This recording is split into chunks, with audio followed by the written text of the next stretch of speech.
இப்போது நம்ம மாநகராட்சி கமிஷனர் அவர் ரொம்ப நல்ல மனுஷன். அவர் ஸ்டேட்மெண்ட்டில் விஜய் பிரச்சாரத்துக்கு எதுவும் தடை இல்லை அப்படின்னு அறிவிச்சார். அப்போது இவர் கூட்டத்தை கேன்சல் பண்ணுறதுக்கு காரணம் ஜோசியம் தான் அப்படின்னு நமக்கு உள்ளேருந்து ஒரு சோர்ஸ். விஜய் வந்து டார்கெட் பண்ணுறது என்னென்னா, அப்போது அவர் என்ன டார்கெட் பண்ணி ஒர்க் பண்ணுறாருன்னா, அங்கே பிஎம்கேவை கொண்டு வந்துட்டார். போட்டி வந்து அதிமுக இல்லை, பிஎம்கே. விஷயம் என்னன்னா, அதிமுக கூட்டணியில் பாமக நின்றுச்சுன்னா அதிமுகவில் இருக்கக்கூடிய தலித் தொகுதி, தலித் வந்து கோட்டையாக இருக்கக்கூடிய தொகுதி, தலித் வந்து பாமகவுக்கு போட மாட்டான். அப்போ யார் போடுவான்? உதயசூரியனுக்கும் போட மாட்டான். அப்போ யார் ஆப்ஷன் அவனுக்கு? விஜய். ஸோ அந்த ஓட்டை வாங்கிறதுக்காக நைட்டோட நைட்டை அன்புமணிக்கிட்ட பேசி ரெடி பண்ணி, நீங்கள் வந்து எப்படியும் பரம்பரை வந்து இவர்கிட்டேருந்து வாங்கிடு அப்படின்னு, எடப்பாடிக்கிட்டேருந்து வாங்கிடுன்னு சொல்லிட்டு ஒரு பெரிய அமௌண்ட்டெல்லாம் கொடுத்து, அது எவ்வளோன்னு தெரில, கொடுத்து வாங்கியிருக்காங்க. விஜய் ஜெயிப்பது. இன்றைக்கும் விஜயோட ஸ்ட்ரென்த்து வந்து பார்த்திங்கன்னா நகர்ப்புற தொகுதிகள் தான். கிராமப்புறங்களில் அவருக்கு அதெல்லாம் ஒன்றும் விஜய்லாம் ஒரு பெரிய மேட்ரே. டி நகரில் போய் புசி ஆனந்த் நிற்கிறாருன்னா யோசிச்சு பாருங்க. டி நகர் அஃப்கோர்ஸ் சினிமாவோட ரிலேட்டடான ஏரியா. ஸ்டுடியோ பேக்ட்ராப்பு எல்லாமே ப்ரொடக்ஷன் ஒர்க் எல்லாம் அங்கே தான் நடக்கும். சினிமா எடுக்கிறதுக்கு அது ஃபைன். ஆனால் எங்கள் அண்ணன் புசி ஆனந்தனை இட்டுன்னு போய் அங்கே போய் போட்டுக்கிறீங்கன்னா அவர் தேர்வார். அவர் அதிமுக எப்படிலாம் தோக்கும் அப்படின்னு நைட் ஃபுல்லாக உட்காந்து யோசிச்சு எடப்பாடி லிஸ்ட்டு போட்டிருக்காரு. மாமன்னன் படத்துடைய ஹோல் ஸ்டோரி வந்து அவினாசி தான். அங்கே அதிமுக தோத்ததே கிடையாது அருந்ததி எருமதியில். இப்போ அந்த தொகுதியை அதிமுக காலி பண்ணிட்டு முருகனுக்கு கொடுக்குறாங்க. தோக்கணும். ஏவாவேலு யார்? எடப்பாடிக்கு ஃப்ரெண்டு. ரைட்டா? அவர் தொகுதி பிஜேபி. அதாவது எடப்பாடி வந்து பார்த்திங்கன்னா வெற்றிகரமான தோல்வின்னுவாங்கள்ல, போன தடவை தமிழிசை சொன்னாங்கல்ல, வெற்றிகரமான தோல்வி. அந்த மாதிரி வெற்றிகரமான தோல்விக்கு எடப்பாடி தயாராகிட்டார்.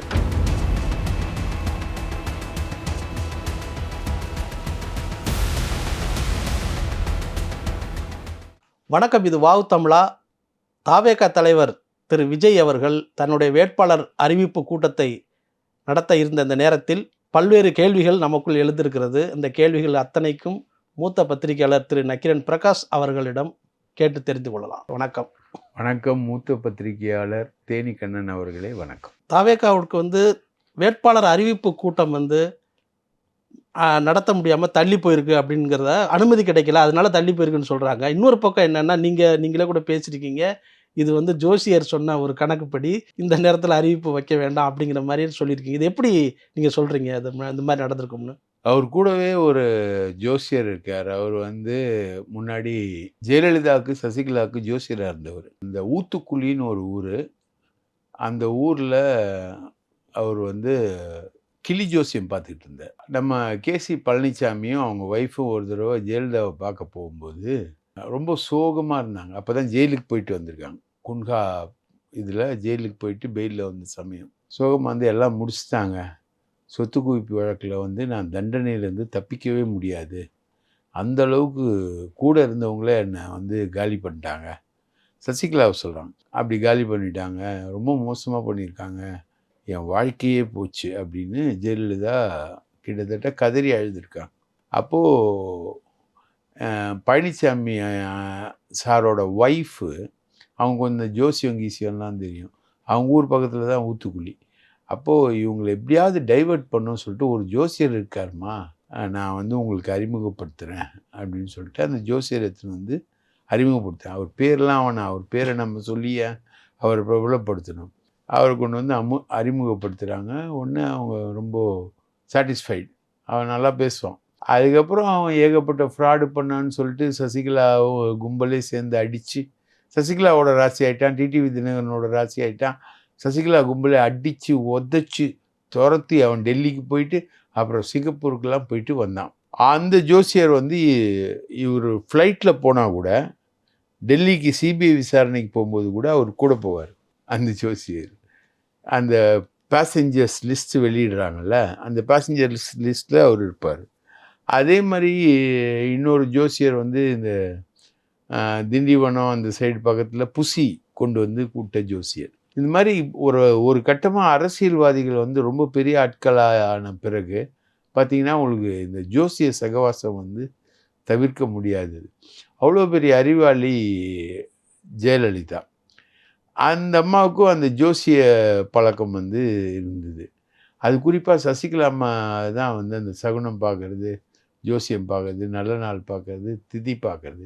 இப்போது திமுக வேட்பாளர்கள் கூட இருக்காங்க. நல்ல ராகு காலம் இல்லாத நல்ல டைமில் தான் வந்து வேட்புமனு தாக்கல் பண்ணுவாங்க. நம்ம வந்து நல்ல நேரத்தில் செய்யணும் அப்படின்னு ஜோசியக்காரங்களை கேட்டு தான் அவங்க செய்வாங்க. ஒரு தடவை பிடிஆர் பழனிவேல் தியாகராஜன் கூட சொன்னார், நாங்கள்லாம் நல்ல நேரம் பார்த்து தான் வேட்புமனு தாக்கல் பண்ணுவோம். ஸோ அந்த மாதிரி இவருக்கு எல்லாத்துக்குமே ஜோசியத்தை பார்க்குறதுக்கு ஒரு விஷயம் என்பது இவருக்கு இருக்குது. சில தலைவர்கள் பர்சனலாக தெரியும் எனக்கு, நான் வெளியில் சொல்கிறதுக்கு இல்லை பேரை.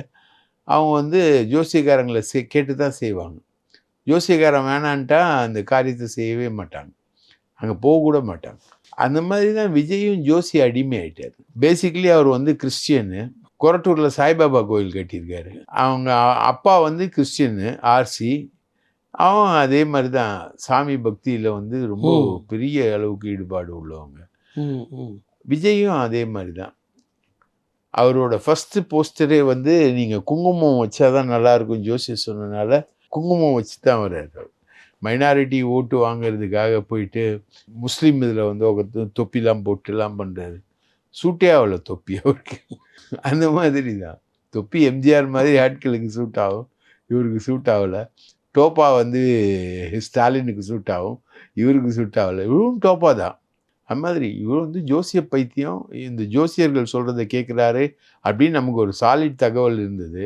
ரெண்டாவது நம்ம மாநகராட்சி கமிஷனரு உட்பட தேர்தல் அதிகாரி, அவங்க தானே தேர்தல் அதிகாரி, அவங்கெல்லாம் வந்து இவருக்கு இப்போ எந்த தடையும் இல்லை. இவருடைய பிரச்சாரம் வந்து ஒரு 5 இடங்களில் போகுது அப்படின்னாங்க, அலோவ் பண்ணிட்டாங்க. இப்போது நம்ம மாநகராட்சி கமிஷனர் அவர் ரொம்ப நல்ல மனுஷன். அவர் ஸ்டேட்மெண்ட்டில் விஜய் பிரச்சாரத்துக்கு எதுவும் தடை இல்லை அப்படின்னு அறிவிச்சார். விஜய் அப்போ விஜய் கூட்டத்துக்கு தடை இருக்குமா? மகாபலிபுரத்தில் வச்சார், அப்புறம் இப்போ தாஜ் கோரமாண்டலில் வச்சுருக்காரு. இதுக்கு என்ன தாஜ் கோரமாண்டல்லாம் 5 ஸ்டார் ஹோட்டல், அங்கே ஒரு கூட்டம் நடத்துறதுக்கெலாம் என்ன தடை இருக்குது?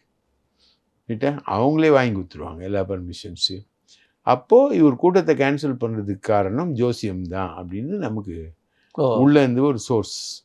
அதனால் நம்ம அதை ட்விட்டரில் அடித்து கிளப்பி விட்டோம், அது பறந்துச்சு. இப்போ பெரம்பூர் வந்து ஒரு பெரிய தொகுதி, எப்படி இருக்கும் அவருடைய வெற்றி வாய்ப்பு எப்படி இருக்கும்னு நினைக்கிறீங்க சார்? பெரம்பூர் வந்து நான் பிறந்து வளர்ந்த ஊருங்க. நாங்கள் வந்து இந்திய ஜனநாயக வாலிபர் சங்க செயலாளராகவே இருந்திருக்கேன். நூக் அண்ட் கார்னர் எனக்கு தெரியும். அது வந்து ஒரு ஸ்லம் நிறைய இருக்கக்கூடிய தொகுதி. ஒரு 5 ஸ்லம் வரும். பெரம்பூர் வந்து பேசிக்காக ரிசர்வ் தொகுதி, எஸ்சி தொகுதியாக இருந்தது. அங்கே செங்கை சிவம்னு திமுககாரர் 2 முறை எம்எல்ஏ இருந்திருக்காரு. அந்த செங்கை சிவத்தோட ரிலேட்டிவ் தான் இப்போ மேயராக இருக்கக்கூடிய பொண்ணு. அந்த மாதிரி திமுகவுடைய கோட்டை. சென்னை நகர தலித்துகளுடைய பேசிக் நேச்சரே வந்து அவங்க எல்லாருமே திமுக ஆதரவாளர்கள். திமுக பிறந்ததே ராயபுரத்தில் தான், வடசென்னையில் தான் பிறந்தது திமுக. ராபின்சன் பூங்கா சென்னை நகர தலித் மக்கள் மத்தியில் தான் இன்வைட் ஆச்சு திமுக. அதுக்கப்புறம் காஞ்சிபுரம் முதலியார்கள் மத்தியில் இன்வைட் ஆச்சு அண்ணா. அப்புறம் அப்படியே பறந்துச்சு. முக்குளத்தோர்லாம் இப்போ கையில் எடுத்துட்டாங்க. முக்குளத்தோர் தான் வந்து இன்றைக்கி பெரும்பான்மையாக இருக்கக்கூடிய கட்சியாக அது மாறி போச்சு. அந்த மாதிரி அதோடைய நேச்சர் போச்சு. எம்ஜிஆர் வந்து முழுக்க முழுக்க காங்கிரஸ் ஓட்டு வங்கியில் நடந்தார், கருணாநிதி எதிர்ப்பு ஓட்டு வங்கியில் நடந்தார், காமராஜர் ஓட்டு வங்கியில் நடந்தார், ஸ்தாபன காங்கிரஸ் ஓட்டு வங்கியில் நடந்தார். அவர் பின்னாடி தலித்துகள் ஆர்கனைஸ் ஆனாங்க, பிற மாவட்ட தலித்துகள். ஆனால் சென்னை நகர தலித்துகள் வந்து திமுகவோட தான் அவங்க பேசிக்காகவே நின்னாங்க. ஒரு தேர்தலில் 2 தொகுதி தான் வந்து திமுக ஜெயிக்குது. துறைமுகமும் எழும்பூரும் மட்டும்தான் ஜெயிக்கிறாங்க. அதர் தென் கலைஞரை தவிர 2 பேர் தான் ஜெயிக்கிறாங்க. துறைமுகமும் முழுக்க தலித் பேக்கெட்டட் தொகுதி தான். அது மாதிரி சென்னை நகர தலித்துகளுடைய வாக்கு வங்கி வந்து திமுக. இப்போ இவங்க விஜய் வந்து டார்கெட் பண்ணுறது என்னென்னா, இப்போது அவர் என்ன டார்கெட் பண்ணி ஒர்க் பண்ணுறாருன்னா, அங்கே பிஎம்கேவை கொண்டு வந்துட்டாங்க. போட்டி வந்து அதிமுக இல்லை, பிஎம்கே, பாட்டாளி மக்கள் கட்சி. பெரம்பூருக்கும் பாட்டாளி மக்கள் கட்சிக்கும் சம்மந்தமே இல்லை. அதிமுகவில் போட்டி போடக்கூடிய ஒரு வேட்பாளர் லட்சுமி நாராயணன்னு சீட்டு கேட்டுட்டு இருந்தார். அவரை போய் பாமக நிர்வாகிகள் போய் பார்த்துருக்காங்க. அப்போ அவர் கேட்டிருக்காரு, மொத்தம் எவ்வளோ பேர் இங்கே இருப்பீங்க அப்படின்னு. மொத்தம் ஒரு 100 பேர் இருப்பாங்க, அவ்வளோதாங்க.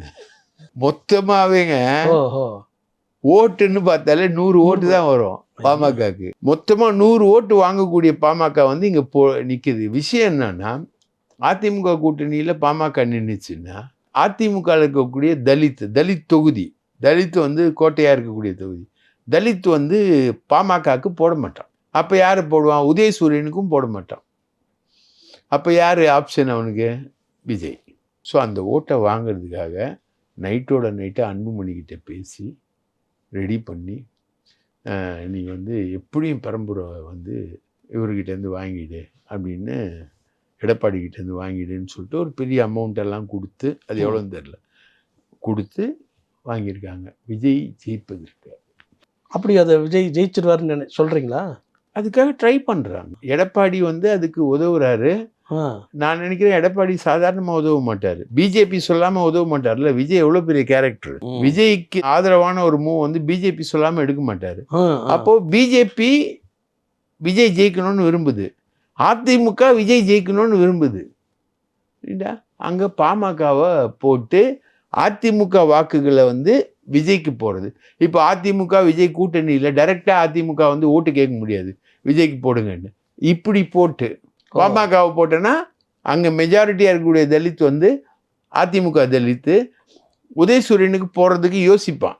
அது மாறுது. ஆனால் ரிவர்ஸ் வந்து எப்படி வரும்னா, விக்கிரவாண்டியில் அதிமுக வாக்குகள் 1 இயர் பேக்கெட்டில் வந்து அதிமுக வாக்குகள் வந்து முழுக்க திமுகவுக்கு வந்துச்சு. அந்த மாதிரி இந்த முறையும் பெரம்பூரில் திமுகவுக்கு வர்றதுக்கான வாய்ப்புகள் என்பது இருக்குது. பெரம்பூரோட நேச்சர் பொறுத்தவரைக்கும் விஜய்க்கு ஒன்றும் இல்லை. விஜய் ஏன் அங்கே போட்டி போடுறாருன்னா, 40,000 மெம்பர்ஷிப் அங்கே வந்துச்சான் விஜய் கட்சிக்கு. தமிழ்நாட்டிலே அதிகமான மெம்பர்ஷிப் வந்து பெரம்பூர் தொகுதிக்குள்ளே வந்துச்சான். அதனால விஜய் வந்து அங்கே போகிறாரு. இன்னொன்று வந்து கிறிஸ்டின் ஆதி திராவிடர்களாக இருந்தாலும் வந்து தலித் கிறிஸ்டின்ஸ்க்கு வந்து அதிகமாக இருக்கக்கூடிய தொகுதி. அதனால அந்த கிறிஸ்டியன் ஓட்டையும் ஏம் பண்ணி ஒரு வர்றாரு. அங்கே செயின்ட் லூர்த் சர்ச்னு ஒரு ஃபேமஸ் சர்ச், லூர்து மாதா கோயில், பழமையான சர்ச். அந்த பழமையான சர்ச்சோட பேஸ் வந்து பெரம்பூர் தொகுதி முழுக்க இருக்கு. அதை பேஸ் பண்ணி ஒரு வராங்க. இவங்க ஒரு கால்குலேஷனில் வராங்க. ஹெல்ப் பண்ணுறதுக்காக எடப்பாடியும் பிஜேபியும் ஒரு கால்குலேஷன் போட்டு விஜயை ஜெயிக்க வைக்கணும்னு வராங்க. அதை மீறி வந்து திமுக ஜெயிக்கணுன்றது அது திமுகவுடைய முயற்சி. ஏன்னா ஆர்டி சேகர்னு ஒருத்தர் அங்கே நிற்கிறாரு, திமுகவில் நிற்பாருன்னு எதிர்பார்க்கப்படுது. அது வந்து திமுகவுடைய கோட்டை. அங்கே திமுகவை தாண்டி எதுவுமே கிடையாது. அங்கே சென்னையில் இருக்க மிகப்பெரிய தொகுதிகளில் ஒன்று வில்லிவாக்கம். ஆதவ அர்ஜுனாவுக்கு வந்து வில்லிவாக்கம்ங்கிற ஒரு தகவல் இருக்குது. அவர் வந்து அதுக்கு அங்கே ஜெயிக்கிறதுக்கு வாய்ப்பு இருக்கா சார்? ஆதவ அர்ஜுனா சான்ஸே இல்லை.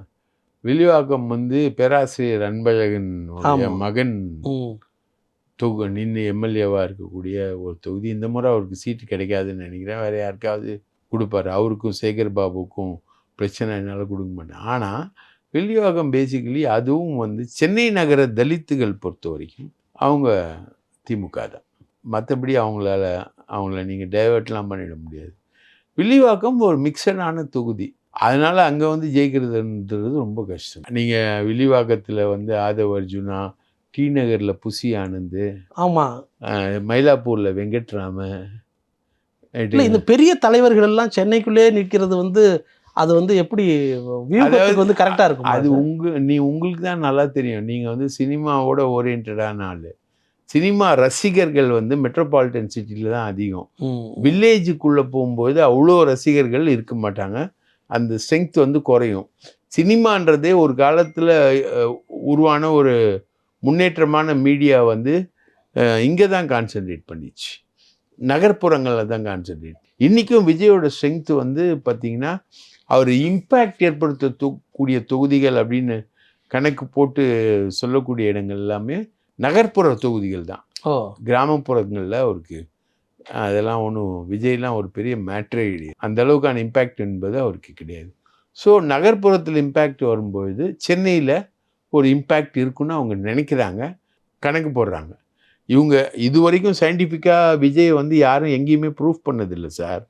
அதனால் எதையாவது ஒரு தியரியை சொல்லி எதையாவது ஒன்று நம்பி இருட்டில் விட்டத்தில் பாய்ந்தான்ற மாதிரி பாயிறு தான் இவங்களதோட நோக்கம். போய் விழுறது குளத்துலையா இல்லை கடல்லையா, அது போய் விழுந்த இப்போ டி நகரில் போய் புசி ஆனந்த் நிற்கிறாருன்னா யோசிச்சு பாருங்க. டி நகர் அஃப்கோர்ஸ் சினிமாவோட ரிலேட்டடான ஏரியா. ஸ்டுடியோ பேக்ட்ராப்பு எல்லாமே அங்கதான் நடக்கும். சினிமா எடுக்கிறதுக்கு அது ஃபைன். ஆனா எங்க அண்ணன் புசி ஆனந்தனை இட்டுன்னு போய் அங்க போய் போட்டுக்கிறீங்கன்னா அவர் தேர்வார். அவரு வாய்ப்பே இல்லை ராஜ். விஜய் கட்சி யாருமே ஆள் நிக்கிறதுக்கு ஆள் இருப்பாங்களான்னு கேள்வி கேட்டுக்கிட்டு இருந்த நேரத்துல 234 தொகுதிக்கும் வேட்பாளர்கள் அறிவிக்க போறாங்க அப்படிங்கறது ஒரு பெரிய கான்ஃபிடென்ட் தானே. அவங்க பாசிட்டிவ் தான். ஆனா சீமான் கட்சிக்கே ஆள் கிடைக்குது, இவருக்கு கிடைக்காதா? சீமான் எத்தனை எலெக்ஷனுமா 117 பெண்கள் 117 ஆண்கள் இப்படி வெரைட்டியா போட்டுன்னு இருக்காருல்ல.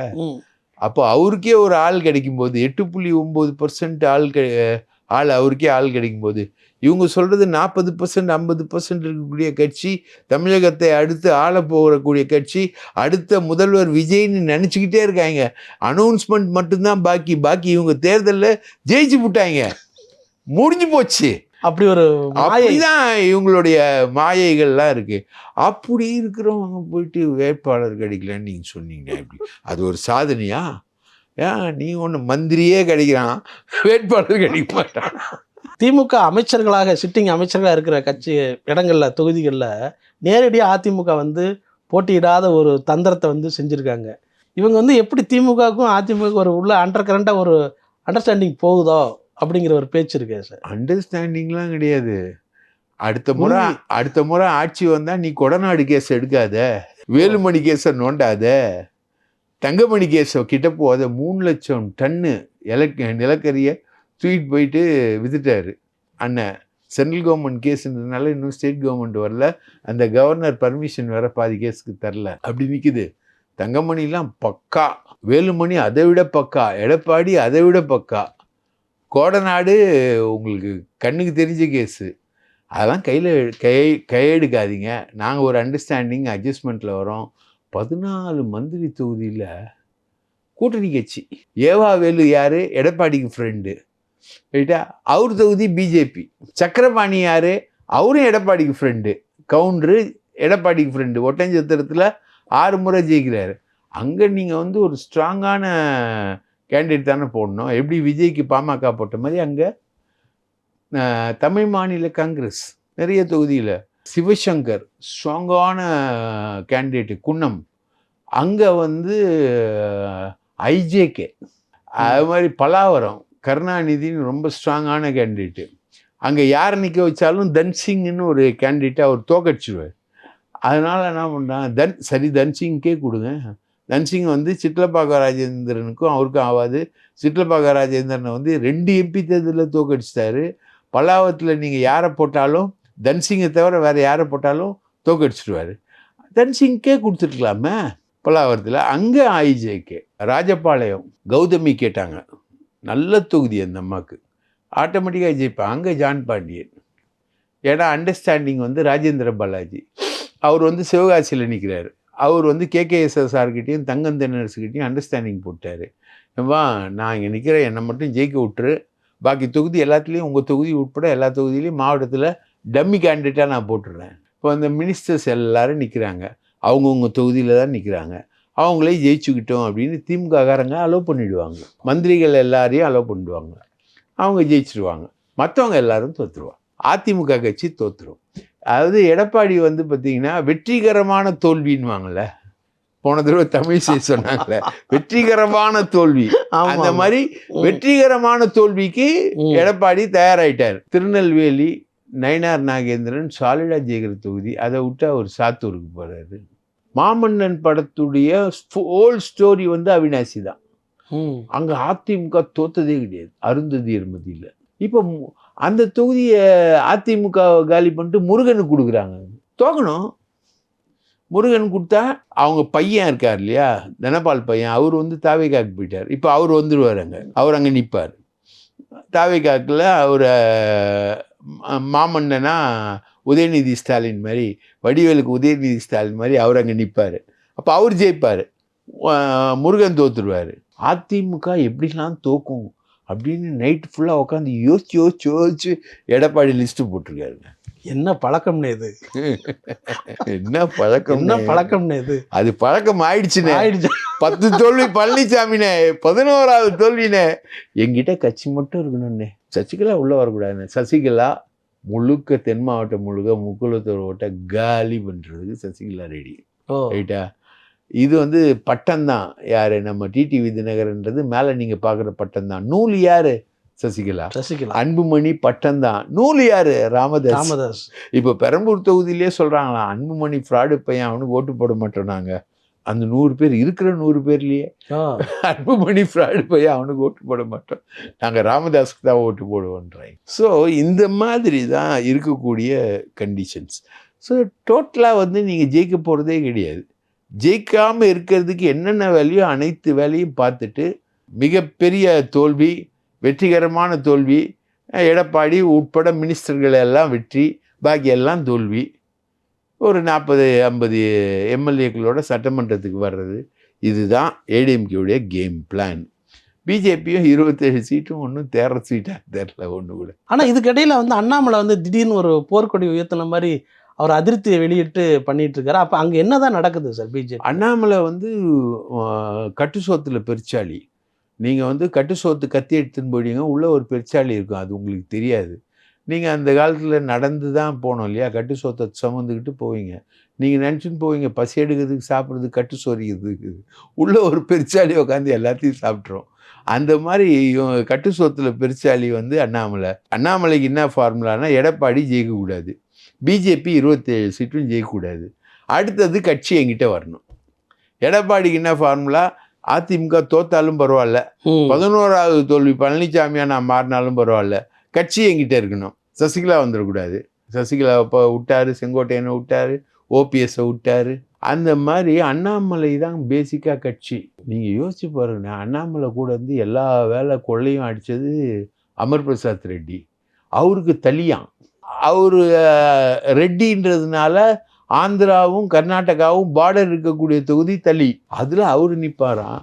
எங்கள் அண்ணாமலைக்கு வந்து ஒரு சீட்டு கூட நீங்கள் வந்து கொடுக்குற மாதிரியே இல்லையே. அப்போது பேசிக்காக பிஜேபியும் கொஞ்சம் நெஞ்சம் அந்த எட்ஜ் இருக்கும் இல்லையா, ஓட்டு, அது எல்லாமே காலி. அப்போ அண்ணாமலை போட்டியிடாதது வந்து பலவீனம் தான் பிஜேபி, மிகப்பெரிய பலவீனம். ஏற்கனவே லிஸ்ட்டில் வந்து ஓபிஎஸ் போனது, சசிகலா போனது, செங்கோட்டையன் போனது, ராமதாஸை மைனஸ் பண்ணது 4 ஆச்சா. இப்போ 5 அண்ணாமலை. 5 பேர் வந்து ஏடிஎம்கே தோக்கணும்னே வேலை செய்கிறான். திமுக வந்து ஏடிஎம்கே தோக்கணும்னு வேலை செய்கிறது எதிர்கட்சி, அது அண்டர்ஸ்டாண்டபிள். பட் 5 பேர் அதிமுக தோக்கணும்னே வேலை செய்கிறான். அப்போது இந்த தேர்தல் சூழலை எப்படி எடுத்துப்பீங்க? ஒருத்தன் வேலை செஞ்சான், டிடிவி தினகரன். அவனே 25 தொகுதிகளில் வந்து அதிமுகவுக்கு போன முறை வெற்றி வாய்ப்பை காலி பண்ணான். 2000 ஓட்டு, 3000 ஓட்டு, 5000 ஓட்டுன்னு அமமுக. இப்போ 5 பேர் இறங்கியிருக்கானுங்க. 5 பேர் ஆளுக்கு 500 ஓட்டை காலி பண்ணால் கூட 2500 ஓட்டு ஒரு தொகுதியில் காலி. இன்றைக்கி வந்து போதா குறைக்கு விஜய் ஒரு டஃப் காம்படிஷன் கொடுத்துக்கிட்டு இருக்கான். இப்போ வந்து எத்தனை ஓட்டில் ஜெயிப்பாங்க, எப்படி ஜெயிப்பாங்க, ஏதா ஜெயிப்பாங்க, நிறைய இடப்பக்கம் போனான்னா வளம் போனா என் மேலே ஏறாமல் இருந்தால் சரி, அந்த மாதிரி இருக்கக்கூடிய சூழலில் இப்போ வந்து 5 நரிகள் சுற்றிக்கிட்டு இருக்கு அண்ணன் எடப்பாடியை காலி பண்ணுறது. அதனால் அண்ணாமலைன்றது ரொம்ப சீரியஸ் சப்ஜெக்ட். அண்ணாமலை தான் பிஜேபி, பிஜேபி தான் அண்ணாமலை. காங்கிரஸுடைய நிலைமையை சொல்லுங்கள் சார். இப்போது திடீர்னு திமுகவுடைய நிறைய புகைச்சலான ஒரு கட்டத்தில் வந்து இவங்க போட்டியிடும்போது அவங்க திமுகவுடைய தொண்டர்கள் வந்து எப்படி காங்கிரஸுடைய வெற்றிக்கு உழைப்பாங்க அப்படிங்கிற ஒரு கொஸ்டின் மார்க் இருக்குது. காங்கிரஸ் பண்ண கூத்து தான், குறிப்பாக ராகுல் காந்தி பண்ண கூத்து தான். இன்றைக்கி வரைக்கும் பிரச்சாரத்துக்கு வரலையே. மோடி 3 தடவை வந்துட்டாரு, ராகுல் எத்தனை முறை வந்தார்? வரவே 2019 அதுக்கப்புறம் வரவே இல்லையே. 2019 எப்பா ராசா நீதாண்டா தெய்வம், நீதாண்டா இந்த நாட்டு பிரதமர்னு சொன்னவர் ஸ்டாலின். அவங்க பண்ண குழப்பம் என்னதுங்களா, இவ்வளோ குழப்பத்தை பண்ணி தாவேக்கா கிட்ட போயிட்டாங்க. ராகுலுக்கு திமுகவோடலாம் கூட்டணி வைக்கணும்னு ஆசையே கிடையாது. ஸ்டாலின் தான் இழுத்து பிடிச்சி பாசியை வச்சு பேசி, சோனியா வச்சு பேசி, அதை வச்சு பேசி, பாசி தான் மெயின். பாசியோட ஒரே ஒரு டிப்ளமசியில் தான் இந்த கூட்டணி வந்தது. பாண்டிச்சேரியிலையும் பிரச்சனை பண்ணும்போதும் சால்வ் பண்ணது பாசியும் கனிமொழியும் தான் உட்காந்து பேசி சால்வ் பண்ணாங்க. சிதம்பரத்துக்கான அந்த ஒரு பவர் வந்து இப்போவும் இருக்குது. பாசி சொன்னது என்னன்னா, இவனுங்களை ராகுலை நம்பாத, அவன் அம்மா சொல்கிறதெல்லாம் கேட்கறது இல்லை. அதே மாதிரி கிரீஷ் ஜோடங்கர்னு ஒரு பொம்மையை கூட்டின்னு வந்து வச்சு அவன் பண்ண லொல்லு பெரும் லொல்லாக இருந்தது. ரைட்டா, இன்றைக்கும் லொல்லு தான் நடந்துக்கிட்டு இருக்கு. இப்போ தொகுதி ஐடென்டிஃபிகேஷன் போயிட்டுருக்கு. தொகுதி ஐடென்டிஃபிகேஷன்லேயும் நிறைய பிரச்சனை இருக்குது காங்கிரஸுக்கு. ஒருத்தர் வந்து விலகிட்டாரு அப்படின்னு சொன்னாங்க. எங்களுக்கு வந்து அந்த தொகுதி இல்லை அப்படின்றதுனால. இப்போது வந்து என்னென்னா தொகுதி ஐடென்டிஃபிகேஷன் முடிஞ்சோடனே நிறைய பேர் விலகுவாங்க. நிறைய கட்சிகள்லேருந்து விலகி மாறி மாறி சேருவாங்க. ரைட்டுங்களா? இந்த அளவுக்கு நம்ம ஜெயிக்கக்கூடாது. ஸோ காங்கிரஸ் வந்து தாவேகா பக்கம் போனதுனால அது போயிடுன்னு முடிவு பண்ணி இவங்க கூப்பிட்டது தான் தேமுதிக. அதனால தான் அங்கே போயிட்டு உட்காந்து 300 கோடி 12 சீட்டு ஒரு ராஜ்யசபா அப்படின்னு அவங்க டிமாண்டு ஒத்துக்கிட்டு வந்து இல்லைங்க ஒரு 10 சீட்டுக்கு நான் பண்ணித்தரேன் அப்படின்னு வாக்குறுதி கொடுக்க ஸ்டாலின் முடியவே முடியாது, 6 தான் அவங்களுக்கு கொடுக்க முடியும்னு சொல்ல. அதுக்கப்புறம் கனிமொழிக்கிட்ட ஏவாவேலு பேசி, அம்மா நான் வாக்குறுதி கொடுத்துட்டேம்மா, எப்படியாவது நீங்கள் காப்பாற்றி கொடுங்கன்றத அவங்கள ரகசியமாக கடைசி வரைக்கும் வச்சு அவங்களுக்கு எவ்வளோ சீட்டுன்னு சொல்லாமல் மற்ற கட்சியெல்லாம் முதுகில் குத்தி டம்மியாக்கி அசிங்கப்படுத்தி, கம்யூனிஸ்ட்லாம் அசிங்கம் 5 தொகுதியெல்லாம். தேமுதிகவுக்கு 10 தொகுதி, கம்யூனிஸ்ட்டுக்கு 5 தொகுதியா? என்றைக்கு அவன் கட்சி ஆரம்பித்தான்? 1925 அவன் கட்சி ஆரம்பித்தான் சிபிஐ. இவன் என்றைக்கு கட்சி ஆரம்பித்தான்? சிபிஐ சிபிஎம் இல்லைன்னா இளையராஜா குடும்பமே கிடையாது. அவங்க அந்த பகுதிகளில் பிரச்சாரம், அந்த கம்யூனிஸ்ட் மேடைகள் எல்லாமே அந்த மாதிரிலாம் நிறைய கான்ட்ரிபியூஷன் வந்து அவங்களுக்கு இருக்குது. பாவலர் வரதராஜனுடைய பாட்டெலாம் இருக்கு இல்லையா, முட்டி உடஞ்ச கால பொன்னம்மா மூக்கு உடஞ்சி நின்ன கால சின்னம்மான்னு அந்த பாட்டுக்கு அந்த பசுங்க ஜனதா பார்ட்டி அதெல்லாம் வந்து இந்த மாதிரிலாம் அவங்கெல்லாம் பிரச்சாரம் பண்ணி அப்போ அந்த பெல்ட்டில், தேனி பெல்ட்டில் எப்படி ஊடுருவி அந்த கட்சி வளர்ந்துருக்கு. அப்படிலாம் இருந்த கட்சிக்கு இன்னைக்கு 5 சீட்டு. தேமுதிக பக்கத்துலங்க புதுமல்லி பக்கத்தில் ஒரு பெரிய மெடிக்கல் காலேஜ் கட்டிக்கிட்டு இருக்கு பிரேமலதா. இந்த காலேஜை ஆண்டாளகர் காலேஜை விற்றுட்டு அந்த காலேஜுக்கு போகிறாங்க. போரூர் பக்கத்தில் ஒரு மிகப்பெரிய வீடு ஒன்று கட்டுறாங்க இவங்க, விஜயகாந்த் குடும்பம். கேட்டால் எங்கள் விஜயகாந்த் குடும்பத்துக்கு ஒன்றுமே இல்லை. ஒவ்வொரு பேரத்துலேயும் சம்பாதிக்கிறது வந்து அவங்க தான். இப்போ 200-300 கோடி அடித்ததா தகவல். தேர்தல்ன்றது டஃப்பான தேர்தல். காங்கிரஸ் ஓடி போயிடுச்சுன்னா ஒரு 3 to 4% போயிடுச்சுன்னா எப்படி மேனேஜ் பண்ணுறதுன்றதுனால தான் இந்த 0.5% பேசுகிறாங்க. அவங்கக்கிட்ட கமிட்மெண்ட் கொடுத்ததுனால தான் மற்ற கட்சிகள் எல்லாத்தையும் காலி பண்ணுறாங்க. முக ஸ்டாலின்ற ஒரு முகத்துக்காக தாங்க இந்த கூட்டணி. அவர் வந்து நல்லா நெகோஷியேட் பண்ணுறாரு, பொறுமையாக பேசுகிறாரு, நல்லா பண்ணுறாருன்றதுக்கு தாங்க எல்லாரும் சைலண்ட்டாக போனாங்க. பாக்கி இல்லைன்னா பிச்சுக்கிட்டு இருப்பாங்க. இதுக்கு எல்லாத்துக்கும் காரணம் வந்து ராகுல் காந்தியும் அந்த கிரீஷ் ஜோடங்கர் ஓமகுச்சி நரசிம்மனும் தான் எல்லாத்துக்குமே காரணம். கடைசி நேரத்தில் அவரை அறிவாலயத்துக்குள்ளே நுழையக்கூடாதுங்கிற அளவுக்கு திமுக கொதிச்சு போயிருந்தது. இன்றைக்கும் கொதிப்பு தான். பாண்டிச்சேரியில் என்ன, அங்கே வந்து காங்கிரஸ் திமுக கூட்டணியே இல்லையே. எல்லா இடங்கள்லையும் போட்டி வேட்பாளர்கள் தான் நிற்கிறாங்க. எல்லாத்துக்கும் காரணம் வந்து கிரீஷ் ஜோடங்கர். பீகாரில் இதே மாதிரி பண்ணி தான் தேஜஸ்வி யாதவை வீட்டுக்கு அமிச்சாங்க. பீகாரில் அந்த மாதிரி தான் பண்ணாங்க. இது இப்போது இவன் வந்து ஒரு வேலை பண்ணுவான், பிஜேபி ஜெயிச்சிட்ட அப்புறம் எல்லாரையும் அடித்து காலி பண்ணுவான். இவன் ராகுல் காந்தி வந்து தோக்கடித்து காலி பண்ணுவான் எல்லாரையும், கூட்டணி கட்சிகள். இவன் வந்து தோக்கடித்து காலி பண்ணுவான். இவன் வந்து ஜெயிச்சு வந்தப்புறம் பீகாரில் போ, நீ சிஎம் இல்லை, நீ போ ராஜ்யசபாவுக்கு போ அப்படின்வான். மகாராஷ்டிராவில் அதே மாதிரி ஒன்று பண்ணான். நவீன் பட்நாயக் ஒரிசாவில் அதே மாதிரி ஒன்று பண்ணான். இவன் வந்து இன்டர்ன் ஆப்போசிட் ராகுல் காந்தி. சீட்டை பிடிச்சி அதை பிடிச்சி நான் தான் பண்ணி தோக்கடித்து கூட்டணி கட்சியை காலி பண்ணுறது தான் ராகுலுடைய ஃபார்முலா. இவன் ஜெயிக்க வச்சு இவன் தோக்கடிச்சு. நிறைய விஷயங்களை பகிர்ந்துக்கிட்டீங்க. உங்களோட நேரத்துக்கு ரொம்ப நன்றி சார். வாய்ப்பளித்ததற்கு நன்றி சார்.